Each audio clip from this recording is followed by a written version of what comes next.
मैं डॉक्टर भामा अग्रवाल आपके अपने यूट्यूब चैनल पर आपका स्वागत करती हूँ, अभिनंदन करती हूँ। आइए प्यारे बच्चों, अब हम श्री रघुवीर सहाय द्वारा रचित कविता धूप का अध्ययन करते हैं। यह कविता उन्होंने प्राकृतिक वातावरण का बड़ा मनोरम, भावपूर्ण और सजीव चित्रण करते हुए लिखी है। इस कविता के माध्यम से कवि ने अनेक प्रकार के प्राकृतिक अवयवों अर्थात अंगों का वर्णन, हृदय स्पर्शी प्राकृतिक परिवेश को ही उसका साथी चित्रित करते हुए प्रस्तुत किया है। यहाँ कवि बता रहे हैं कि बासंती धूप निकली हुई है। बासंती धूप अर्थात बसंत के ऋतु की भीनी भीनी धूप, जिसमें थोड़ी गर्मी है और हवा के कारण वह बड़ी मन भावक लग रही है।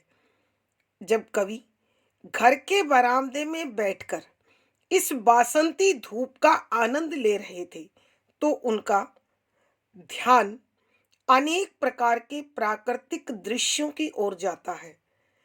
यहाँ कवि एक ऐसी गोरैया को देखते हैं जो हर वर्ष की भांति इस वर्ष भी कार्निस पर एक एक तिनका इकट्ठा कर अपना घोंसला बना रही है। उन्हें खिड़कियों में रखे हुए गमले दिखाई देते हैं और गमलों में उगे हुए पौधे जो बाहर की ओर झुके हुए हैं, उन्हें देखकर ऐसा प्रतीत होता है मानो इन पौधों को धूप अपनी ओर खींच रही है। और कवि का ध्यान गमले से, खिड़की से, मकान से, चिड़िया से, सबसे हट जाता है और पूरा का पूरा ध्यान धूप पर केंद्रित हो जाता है। अचानक चिड़िया के फुर्र से उड़ने से कवि को हवा की गति का एहसास होता है। धीरे धीरे मंद मंद बहती हुई हवा के साथ गुलाब की पंखुड़ियां और पत्तियां हिल रहे हैं। धीरे धीरे मंद मंद बहती हुई हवा के साथ गुलाब की पत्तियां हिल रही हैं। ऐसा लगता है कि हवा की महक और गुलाब की गमक दोनों वातावरण में घुल रही है और यह दोनों क्रियाएं धूप के कारण हो रही है। अतः कवि फिर अपना पूरा का पूरा ध्यान धूप की ओर ले जाता है। उसे एहसास होता है कि ये जो गुलाब की गमक है, जो फूलों में महक है, वो सर्दी जाने लगी है और गर्मी आने लगी है। अर्थात धूप में जो गर्मी बढ़ने लगी है, उसी के कारण यह महक उत्पन्न हो रही है।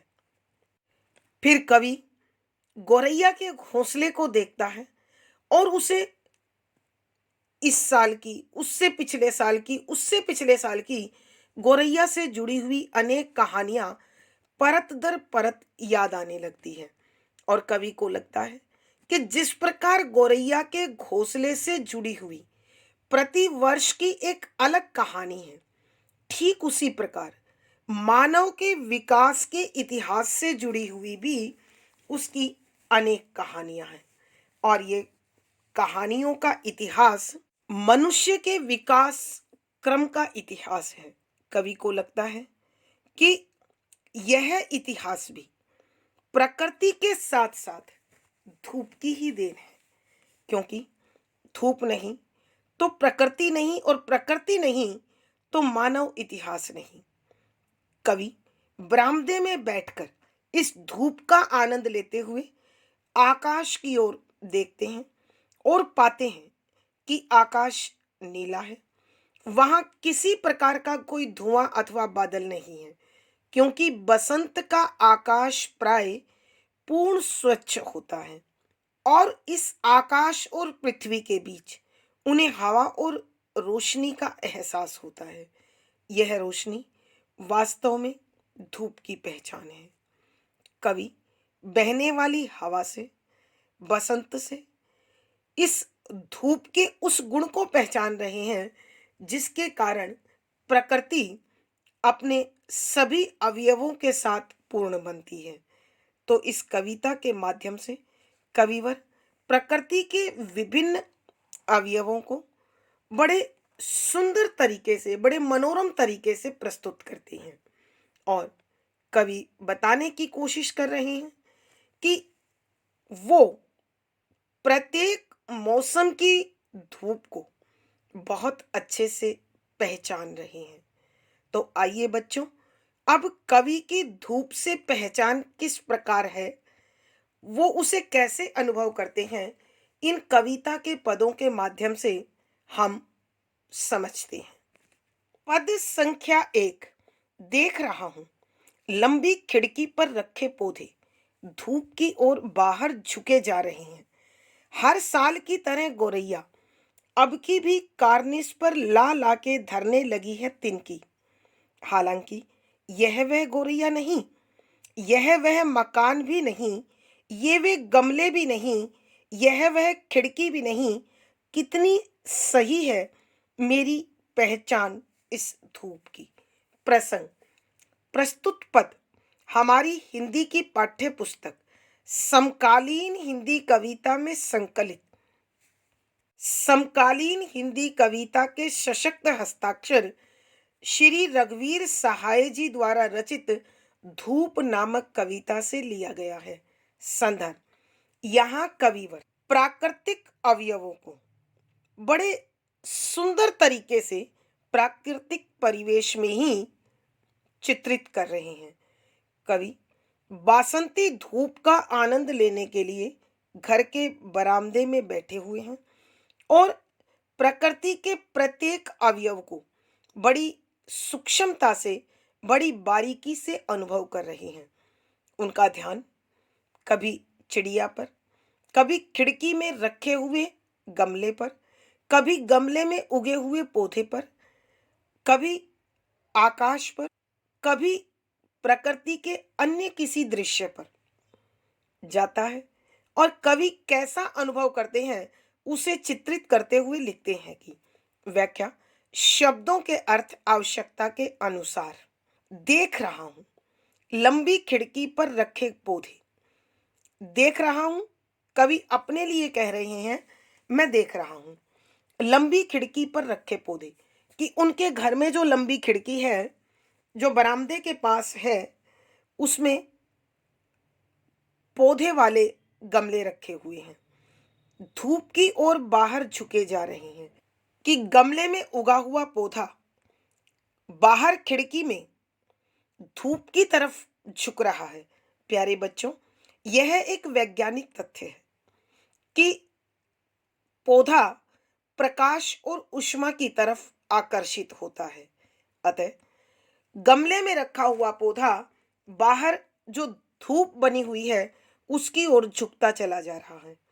हर साल की तरह गोरैया अब की भी कार्निस पर ला ला के धरने लगी है तिनकी, कि प्रतिवर्ष जब बसंत आने लगता है तो गोरैया नामक चिड़िया छोटे छोटे तिनके एकत्रित करती है और कार्निस पर अपना घोंसला बनाने की कोशिश करती है।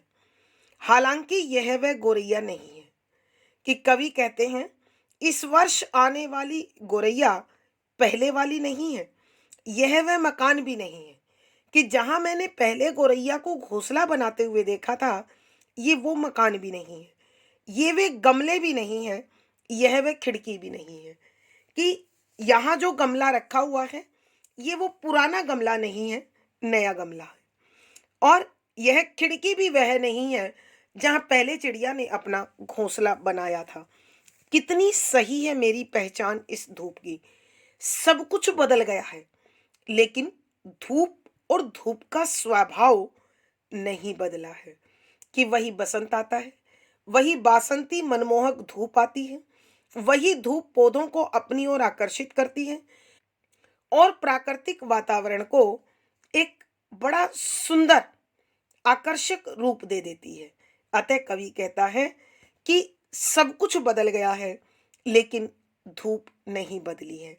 आइए बच्चों, हम एक बार फिर इस पद की व्याख्या करते हैं। यहाँ कविवर रघुवीर सहाय जी धूप का आनंद ले रहे हैं अपने घर के बरामदे में बैठकर। बसंत की भीनी भीनी धूप है और कवि का ध्यान धूप में बैठे हुए सभी प्राकृतिक अवयवों पर जा रहा है।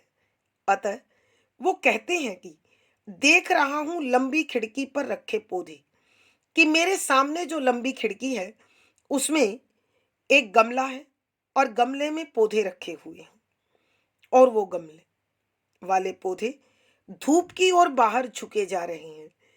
कि जो इन गमलों में पौधे उगे हुए हैं वो खिड़की से बाहर धूप की ओर झुके हुए हैं, क्योंकि यह एक वैज्ञानिक सत्य है कि पौधे प्रकाश और ऊष्मा की ओर झुकते हैं। प्यारे बच्चों, ये केवल पौधों के साथ नहीं है, ये प्रकृति के प्रत्येक अवयव के साथ है। इस संसार में प्रत्येक तत्व प्रकाश की ओर और ऊष्मा की ओर आकर्षित होता है। हर साल की तरह गौरैया अब की भी कार्निस पर लाला के धरने लगी है तिनकी, कि प्रतिवर्ष यहाँ कोई न कोई गौरैया अपना घोंसला बनाने के लिए तिनके जुटाती है और घोंसला बनाती है। तो पिछले साल की तरह इस साल भी ये गौरैया नामक चिड़िया कार्निस पर छोटे छोटे तिनके लाकर इकट्ठे करने लगी है ताकि अपना घोंसला बना सके। हालांकि यह वह गौरैया नहीं, कि यद्यपि ये जो गौरैया घोंसला बना रही है ये बदल चुकी है। प्रतिवर्ष नई चिड़िया अपना घोंसला बनाने के लिए कार्निस का ठिकाना ढूंढ लेती है। यह वह मकान भी नहीं है कि यह मकान भी बदल चुका है। ये वे गमले भी नहीं है कि ये वो पुराने वाले गमले भी नहीं हैं, और जिन खिड़कियों में गमले रखे हुए हैं ये पहले वाली खिड़कियां भी नहीं है। कितनी सही है मेरी पहचान इस धूप की, कि सब कुछ बदल गया है।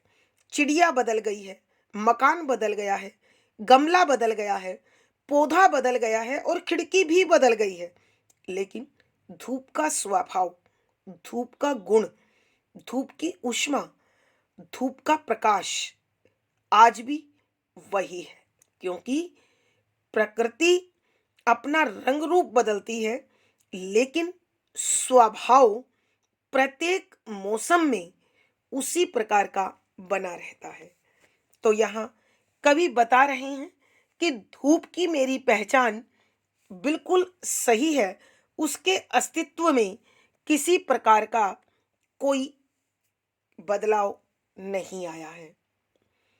भावार्थ, कवि के कहने का भाव यह है कि बासंती धूप अपने प्रारंभिक स्वरूप के साथ, अपने शाश्वत स्वरूप के साथ, अपने सनातन स्वरूप के साथ आज भी मनमोहक है, और अपने उसी गुण को, कि प्रकृति के पोषण के गुण को अपने अंदर सहेजे हुए है, समेटे हुए है।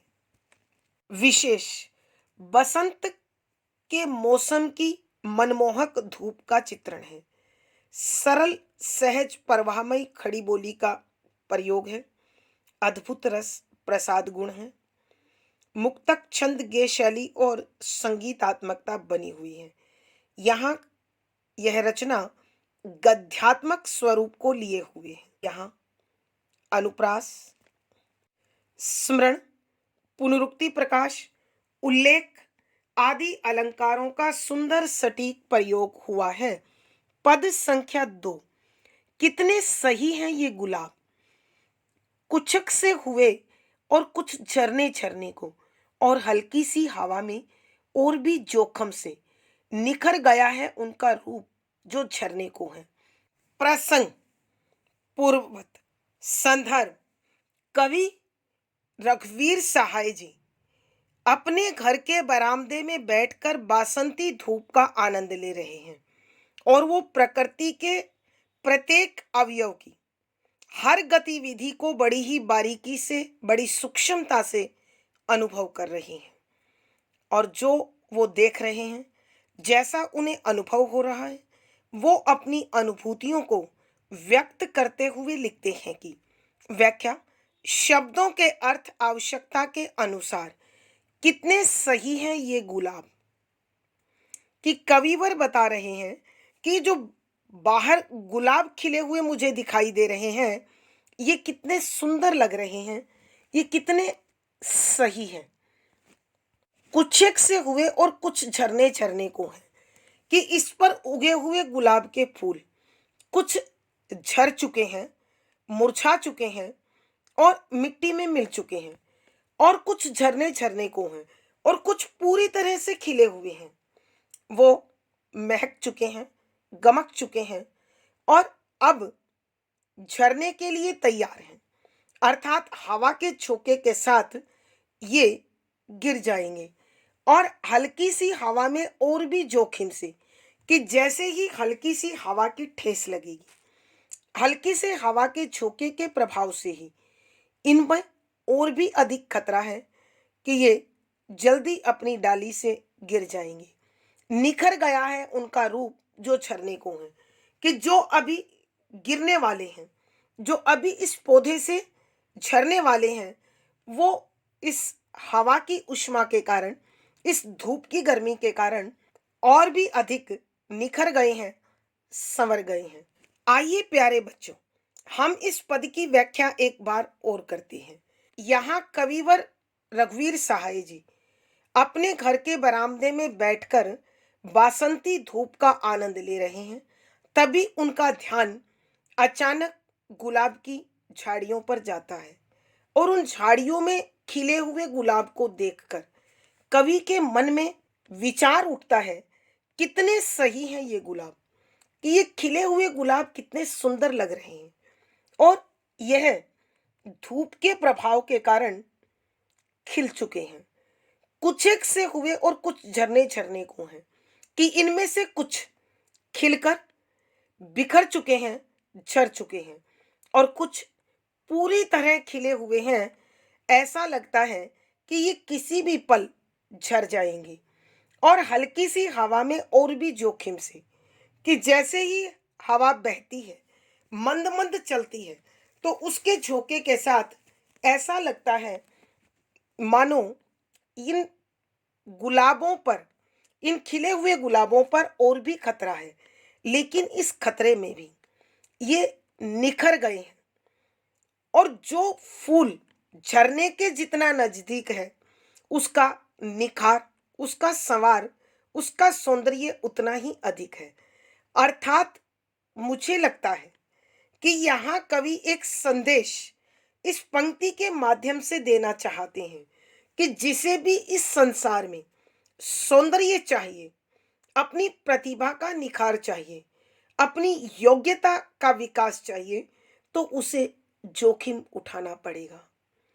जितना जोखिम, उतना ही व्यक्तित्व निखर कर संवर कर आएगा। भावार्थ, कवि के कहने का भाव यह है कि गुलाब के फूलों में उत्पन्न सौंदर्य कवि के मन को एक अलग ही भाव बोध में ले जा रहा है। कवि बताते हैं कि जो पूर्ण विकसित है, वह अपनी सुंदरता और अपनी महक का दान दे चुका है, और जिसने जोखिम झेला है, जिसने कष्ट सहा है, वही सौंदर्य को प्राप्त कर पाया है। विशेष यहाँ कवि ने बसंत में खिले हुए गुलाब के सौंदर्य के माध्यम से मानव को विकास के गूढ़ रहस्य को समझाने की कोशिश की है। सरल सहज परवाहमयी खड़ी बोली है, अद्भुत रस प्रसाद गुण है, यहाँ लक्षणा शब्द शक्ति है, मुक्तक छंद गे शैली और संगीतात्मकता बनी हुई है। गद्यात्मक भाषा इस कविता की विशेषता है। यहाँ अनुप्रास, पुनरुक्ति प्रकाश, उपमा, संदेश आदि अलंकारों का सुंदर सटीक प्रयोग हुआ है। पद संख्या 3, और वे पौधे बाहर को झुके जा रहे हैं, जैसे उधर से धूप इन्हें खींचे लिए ले रही है। और बरामदे में धूप होना मालूम होता है, जैसे ये पौधे बरामदे में धूप सा कुछ ले आई हूं। प्रसंग पूर्वत संदर्भ, यहाँ कवि रघुवीर सहाय जी अपने घर के बरामदे में बैठकर बसंती हवा के साथ साथ बासंती धूप का आनंद ले रहे हैं और उनका ध्यान प्रकृति के प्रत्येक अवयव की ओर जा रहा है और वो बड़ी बारीकी से, बड़ी सूक्ष्मता से उसकी हर गतिविधि का अध्ययन कर रहे हैं, उसे अनुभव कर रहे हैं और अपनी अनुभूतियों को इस कविता में ढालकर प्रस्तुत करते हुए लिखते हैं कि व्याख्या शब्दों के अर्थ आवश्यकता के अनुसार और तथा वे पौधे जो और वे पौधे बाहर को झुके जा रहे हैं, कि कवि कह रहे हैं जो पौधे गमलों में उगे हुए हैं और जो गमले खिड़की में रखे हुए हैं, उनके पौधे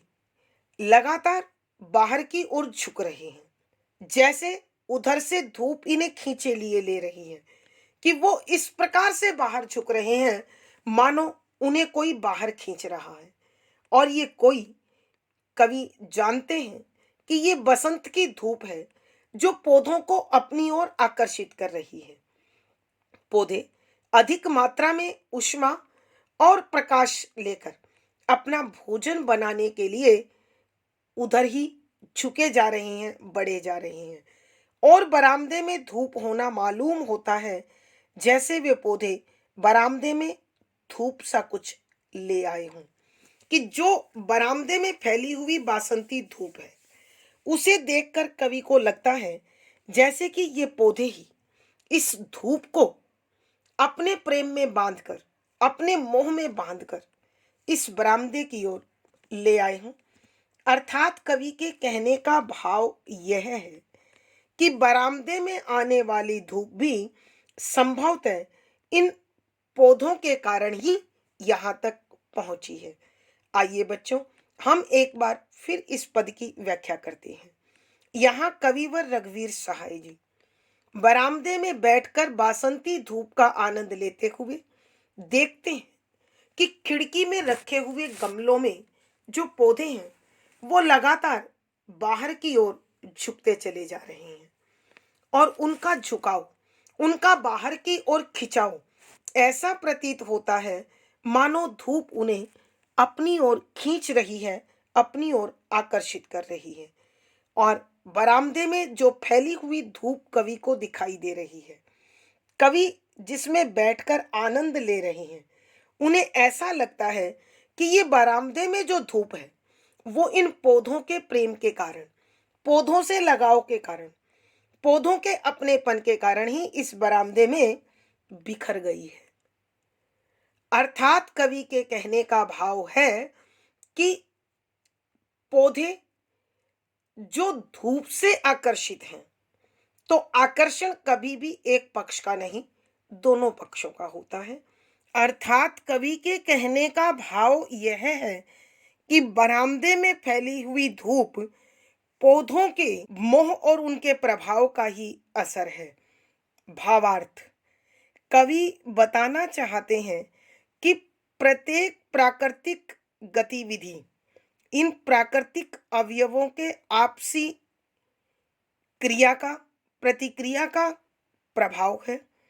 विशेष यहाँ कवि ने प्रकृति की बड़ी मनोरम गतिविधियों को और उनके प्रभाव को सजीवता के साथ चित्रित किया है।